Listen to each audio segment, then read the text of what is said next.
হারে টাকা, টাকায় ছিনাইছে নারী, টাকায় ছিনাইছে বাড়ি, টাকায় ছিনাইছে মানুষ, বন্ধু বান্ধব আত্মীয় স্বজন সকলকে। এই জন্য টাকার জন্যই আমরা সকালে ঘুম থেকে উঠেই টাকার পিছনে ছোটাছুটি শুরু করে দেই। যেরকম এখন এই দেখেন, আমি আজ টাকা নাই বলে অন্য কাউকে কাজে নিতে পারি না, নিজের কাজটা নিজেই করতে হয়। তাই এই জন্য দেখেন সকালে ঘুম থেকে উইঠা তাড়াতাড়ি করে চলে আসলাম যে নিজের কাজগুলো নিজেই তো করতে হবে, যেহেতু আমার পকেট ফাঁকা। তাই আমি যেতে পারি না ঢাকা। তাই এই জন্য চলে আসলাম আমার বাড়ির পাশে ছোট্ট একটা বিলে, আমার ছোট্ট একটা ঘের আছে, এই ঘেরটাতে আমি সকালবেলা চলে আসলাম আমার নিজের কাজটা নিজেই করতে। তাই ভাই আজকে যদি টাকা থাকতো অন্যের কাজ অন্যের দিয়ে আমার কাজটা করাতে পারতাম, যেহেতু আমার টাকা নাই এই জন্য আমি নিজের কাজটা নিজেই করি। তো নিজের কাজ নিজে করাই ভালো। এই জন্য আমার গেটটার ভিতরে চাইরো দিক দিয়ে আমি জাল দিয়ে বেড়া দিতেছি। আবার একটা আমার ছাগল আছে, এই ছাগলটা মনে করেন যে ঘাসগুলো যাতে খেতে পারে এই জন্য সবসময় বেড়া টেরা দিয়ে খুব সুন্দরভাবে আমি রাখি।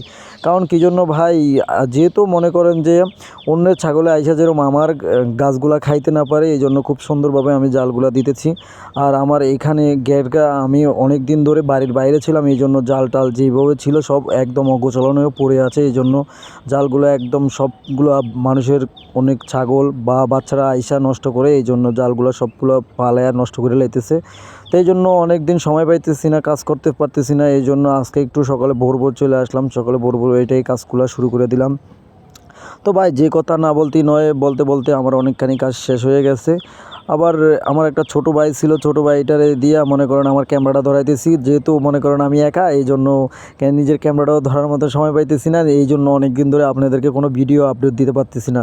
তো গাইস আমার আগের ফেসবুক পেজটা তো নষ্ট হয়ে গেছে, আপনারা তো জানেন, এই জন্য নতুন এই পেজটা খোলা। তাই এই নতুন পেজটাতে নিয়মিত আপনাদেরকে বিনোদন দিয়ে যাওয়ার চেষ্টা করব। তো সবাই একটু আমাদেরকে সাপোর্ট করবেন, এত পাশাপাশি থাকবেন। ভাই আমরা তো ওইরকম সেলিব্রিটি না, হয়তো বা ওইরকম ভালোভাবে ক্যামেরা দিয়ে ভিডিও করতে পারি না, ওইরকম সময় পাই না। এই কাজের ফাঁকে ফাঁকে যতটুকু আপনাদেরকে একটু আপডেটগুলো দেখাইতে চেষ্টা করি, আর নিজে একটু আস্তে ধীরে সামনের দিকে যেহেতু পারি আরও খুব সুন্দরভাবে ভিডিওর কোয়ালিটিগুলো দেওয়ার চেষ্টা করব। তো ভাই আমার কাজের ফাঁকে ফাঁকে যতটুকু পারি আপনাদেরকে একটু শেয়ার করি আমার মনের কথাগুলো। তো ভাই আসলে কর্মজীবনটা এরকম, নিজের কর্মটা নিজে করাটাই বেটার, অন্যের দিয়ে আসলে কোনো জিনিস আশা করা যায় না। তো টাকা পয়সা তো প্রথমে আপনাদেরকে দুষ্টামি করলাম, টাকা পয়সা নিয়ে কথা বললাম। আসলেও ভাই টাকা পয়সা দিয়ে সব কিছু হয় না, কথা বলছেন। এই টাকা পয়সা দিয়ে যদি মনে করেন সব কিছু পৃথিবীতে হতো, তাহলে ভালোবাসা জিনিসটা উঠেই যেত। এখনও ভালোবাসা আছে, যেরকম পৃথিবীতে কারো ভালোবাসা থাক আর না থাক, মায়ের ভালোবাসা তো অবশ্যই আছে। তো এই যারা যারা মাকে ভালোবাসে অবশ্যই আমার ভিডিওতে একটা করে লাইক দিবে। অবশ্যই আমার ফেসবুক পেজটাতে যদি আপনারা দেখে থাকেন তাহলে ফেসবুক পেজটা ফলো দিয়ে দেবেন। আর যদি আমার ইউটিউব থেকে আপনারা দেখেন তাহলে অবশ্যই ইউটিউবটা কিন্তু লাইক দিতে বলবেন না বন্ধুরা। এই যে দেখেন আমার বেগুন গাছগুলোর অবস্থা কী করছে রে ভাই, বেগুন গাছগুলো পোকে খায়া অবস্থা শেষ করে দিছে। বাড়ির বাইরে কয়েকদিন গেছি, তা মানুষে তো ধরছে বেগুন সব খাইছে, এখন পোকেও ধরছে।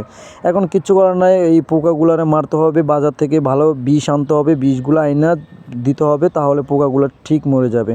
তারপর দেখেন আমার জালগুলো পড়াই দেওয়া শেষ, এই লাস্ট একটা আছে, এটা দিলেই আমার এই কাজগুলো শেষ হয়ে যাবে।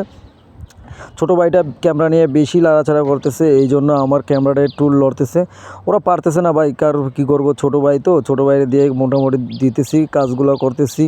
এখন দেখা যাক আমার পরে কাজ শেষ, এখন বাকি কিছু কাজ আছে, আমার কিছু লাউ গাছ, মিষ্টি কুমড়া গাছ, এগুলো আমার কাটতে হবে, কারণ এগুলো অনেক দীর্ঘদিন ধরে পড়ে আছে। তো এখন তো লাউর সিজন নাই, তো আর মিষ্টি কুমড়ার সিজন নাই, তো মিষ্টি কুমড়া গাছগুলো কাটতে হবে।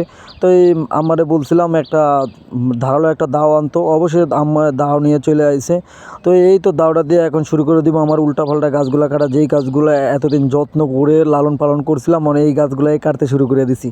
ভাই কী করবো, এগুলো তো মনে করেন এখন বয়স শেষ, বৃদ্ধ হলে যা হয় কারো কিছুর মনে করেন যে আর যত্ন থাকে না। এই জন্য মনে করেন এগুলো বৃদ্ধ হয়ে গেছে, এগুলো দেওয়া চলবে না, এই জন্য এগুলো রিজেক্ট। এগুলো আবার নতুন করে যে গাছগুলো লাগাবো ওই গাছগুলোর আবার যত্ন করতে হবে। তো এরকমই ভাই, বৃদ্ধ হয়ে গেলে যা হয় আর যে কোনো মানুষ হোক, যে কোনো জিনিস হোক, বৃদ্ধ হয়ে গেলে আর এটার মূল্য থাকে না।